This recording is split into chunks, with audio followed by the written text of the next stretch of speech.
कहना तो यही मत रहेगा कि Modi ji is the one man one army man, जो काफ़ी हैं सबको टक्कर देने के लिए, और उनके कार्य भी बहुत अच्छे हो रहे हैं। पब्लिक संतुष्ट है उनसे, कोई भी उनकी टक्कर में नहीं आ सकता है, क्योंकि उनके जो काम करने का तरीका है, उनका जो मतलब माइंड और हार्ट से जो करते हैं ना, वो एक मिसाल है। वो सब पब्लिक देख रही है इस चीज़ को। मेरा कोई राजनीति के अंदर कोई ज़्यादा अनुभव नहीं है, लेकिन न्यूज़ देखता रहता हूँ, टच में है, मार्केट के अंदर भी सुनते हैं। तो अभी नीतीश जी का लालू जी के साथ में ही बिहार के अंदर जो दो प्रमुख पार्टियां हैं, इनका आपस में ही कुछ गड़बड़ चल रहा है इन दिनों में। तो अब उनको अपने लेवल पे चुनाव जीतना मुश्किल लग रहा है, तो कहीं ना कहीं उनको सहारा चाहिए। तो वो सहारा कहाँ देखेंगे? वो बीजेपी की तरफ ही भागेंगे। मेरा नाम अनिल शर्मा है। हाँ, क्या करते हैं अनिल जी? मैं वैसे बेसिकली एग्रीकल्चर से ही बिलोंग करता हूँ। मैं फर्टिलाइज़र में मतलब वर्क कर रहा हूँ। मैं आप कहाँ से रहने वाले हैं? मैं हरियाणा का निवासी हूँ जी। सिरसा डिस्ट्रिक्ट है मेरा। हमारा बॉर्डर पे ही राजस्थान है और पंजाब भी पड़ता है हमारा एक्चुअली में। अनिल जी, आपका बहुत बहुत स्वागत है हमारे channel love India improve India में। हमारा आपसे क्वेश्चन ये है कि कल राम मंदिर की प्राण प्रतिष्ठा के अवसर पर जिस तरह से पूरे देश में हर्ष और उल्लास का माहौल था, उसके उपरांत अब जनता किस तरह से देखती है चुनावी मुद्दे को? 2024 में नरेंद्र मोदी जी एक तरफा से पूर्ण बहुमत के साथ अपनी सरकार बना रहे हैं, या विपक्ष अभी भी सक्षम है नरेंद्र मोदी जी को टक्कर देने के लिए? नहीं, ऐसा है कि जो नरेंद्र मोदी जी अपने प्राइम मिनिस्टर है, उन्होंने बहुत ही उम्दा और सटीक जो लिए हैं, और उनके ऊपर उनको नियमों को अपनों को लागू किया हुआ है। अभी जैसे जम्मू और कश्मीर में उन्होंने किया था, ठीक है, उसके बाद में राम मंदिर के अंदर, अयोध्या के अंदर रहा है। तो कहीं ना कहीं सनातन धर्म के अंदर देखा जाए तो राम मंदिर को लेके बड़ा हर्षोल्लास के साथ कल मनाया, सभी ने पर्व मनाया। और अगर बात करें आने वाले टाइम के इलेक्शनों के अंदर, तो अभी अब जो सामने वाली पार्टी है, कोई फेस भी नहीं है उनके पास जो देखा जाए। तो मेरा कहना तो यही मत रहेगा कि Modi ji is the one man one army man, जो काफ़ी हैं सबको टक्कर देने के लिए, और उनके कार्य भी बहुत अच्छे हो रहे हैं। पब्लिक संतुष्ट है उनसे। आप कह रहे हैं कि नरेंद्र मोदी जी एक तरफा जीत रहे हैं, कोई टक्कर में ही नहीं है? नहीं, ये अभी तक मेरे हिसाब से कोई भी उनके टक्कर में नहीं आ सकता है, क्योंकि उनके जो काम करने का तरीका है, उनका जो मतलब माइंड और हार्ट से जो करते हैं ना, वो एक मिसाल है। वो सब पब्लिक देख रही है इस चीज़ को, ठीक है ना। आप किस तरह से देखते हैं जिस तरह से पूरा विपक्ष बायकॉट कर चुका था, राम मंदिर पर एक विपक्ष का कोई भी चेहरा वहां पर नहीं गया प्राण प्रतिष्ठा के अवसर पर, यह करके विपक्ष ने अपनी राजनीति में, अपने 2024 के मुद्दे में कुछ अचीव किया है, या फिर लोगों पर इसका उल्टा असर पड़ा, उसको नुकसान देखना पड़ेगा? नहीं, एक्चुअली क्या है कि देखिए, गवर्नमेंट की तरफ से सबको बुलावा मिला, कांग्रेस के बड़े बड़े जो नेता है उन सबको बुलावा मिला, लेकिन नहीं गए। वो उनकी अपनी एक मापदंड है, भी क्यों नहीं गए। पब्लिक देख रही है, ये पब्लिक भी समझदार है, वो हर चीज़ का मापदंड ले रही है इस चीज़ का। पर लेकिन बात फिर मैं वही घुमा के करूँगा कि मोदी जी के चक्कर में विपक्ष के अंदर, विपक्ष की खुद भी बन रही है आपस में, उनकी आपस में दंदाली मची हुई है। वो भी प्राइम मिनिस्टर की कुर्सी को लेके, कोई बोलता है मैं बैठूंगा, कोई बोलता है मैं बैठता हूँ।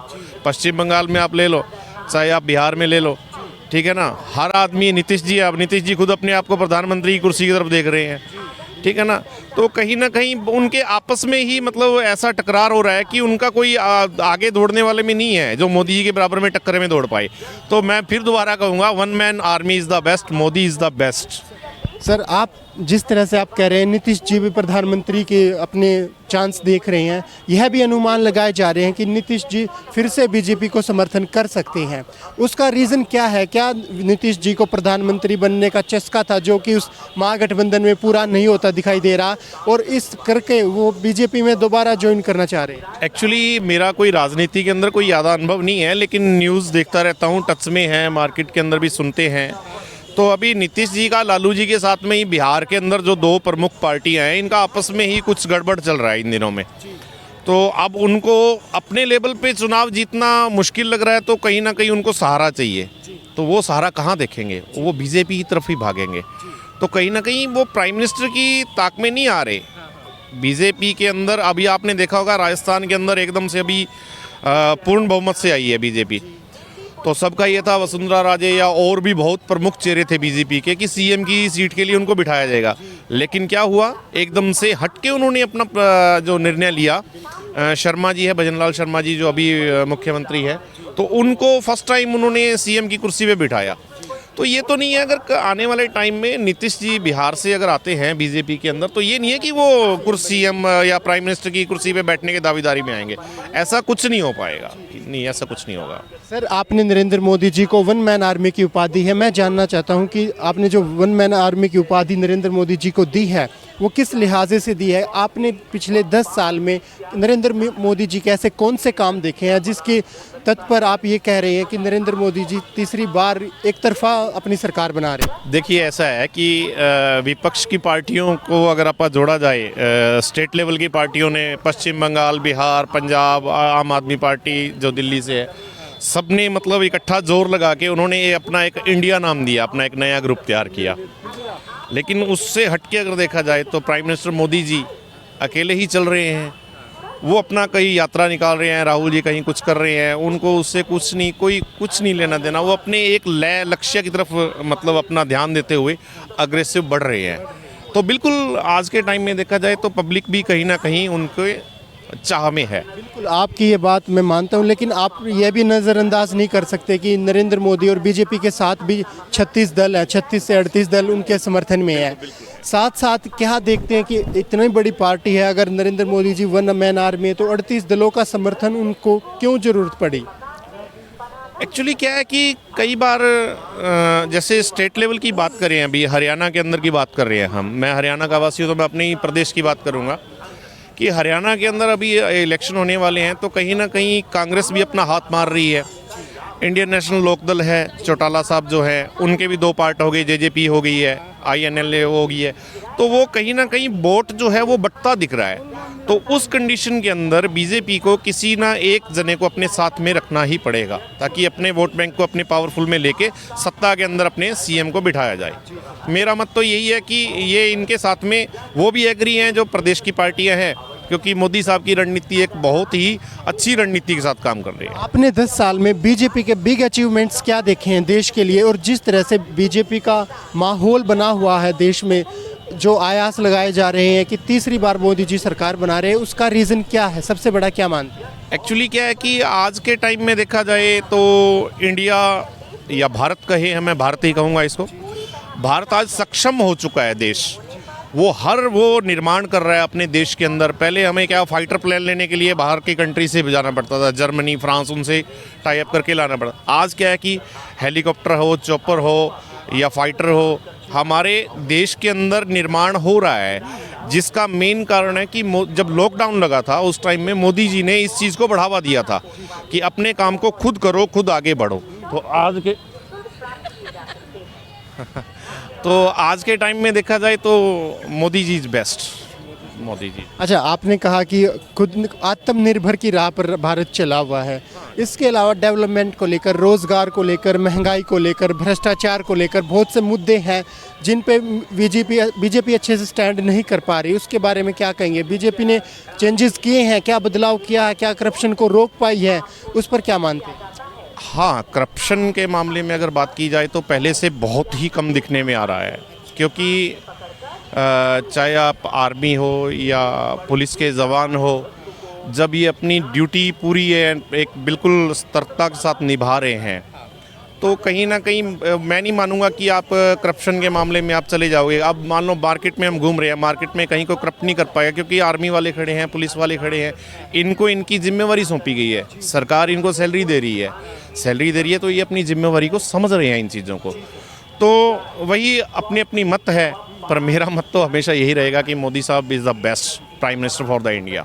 जिस तरह से राम मंदिर की प्राण प्रतिष्ठा के अवसर पर, राम मंदिर का उद्घाटन पर कितना चुनाव पर इसका असर देखने को मिल सकता है कि नरेंद्र मोदी की जीत में क्या एक बिग चेंजर, एक पूर्ण बहुमत या फिर बड़ा बहुमत की बात कर सके, एक बहुत बड़ा इजाफा हो सकता है उनकी जीत में, या फिर कांग्रेस ने, विपक्ष ने जिस तरह से उसको नकारा है, वहाँ पर ना जा कर के उन्होंने अपना कितना बड़ा नुकसान किया, इस पर क्या कहें?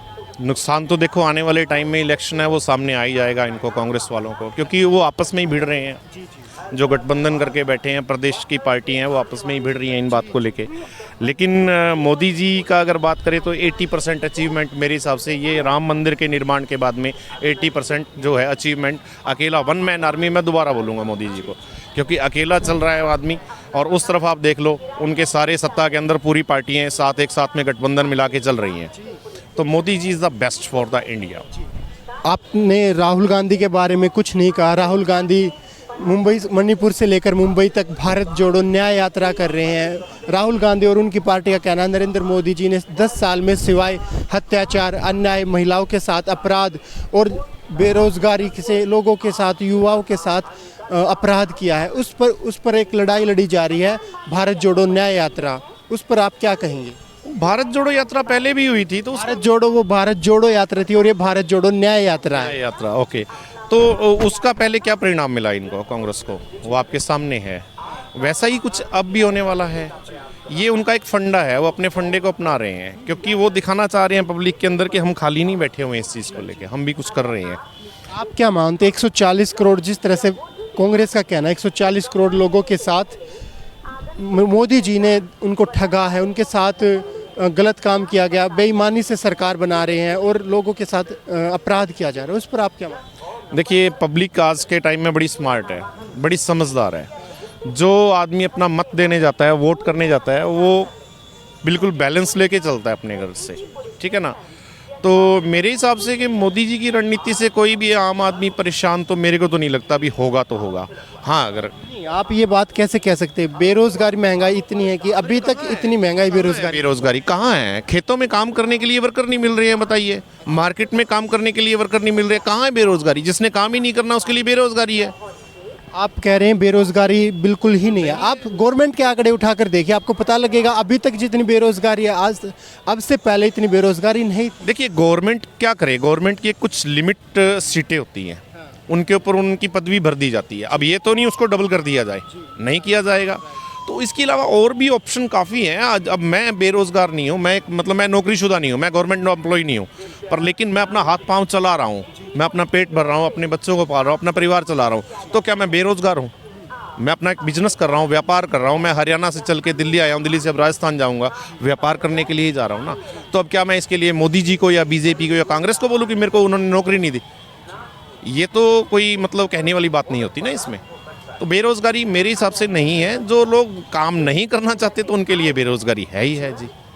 लेकिन विपक्ष ने तो अपना सबसे बड़ा मुद्दा महंगाई और बेरोजगारी को ही बना रखा है। महंगाई कितना लोगों को परेशान कर रही है। और देखो, महंगाई अगर आज के टाइम में महंगाई अगर आप कहोगे तो उतनी इनकम भी है। पहले अगर आप एक काश्तकारी की बात करें, जो दिहाड़ीदार आदमी था 100-150 रुपया लेता था पूरा दिन काम करके, आज उसकी 600-700 रुपये हो चुकी है वन डे की जो है। तो वैसे ही महंगाई 700 अगर नहीं भी है तो मिनिमम 500 हम 500 मान के चलो, अब 500 तो है ही है। तो अगर वो महंगाई बढ़ रही है तो इनकम के सोर्स भी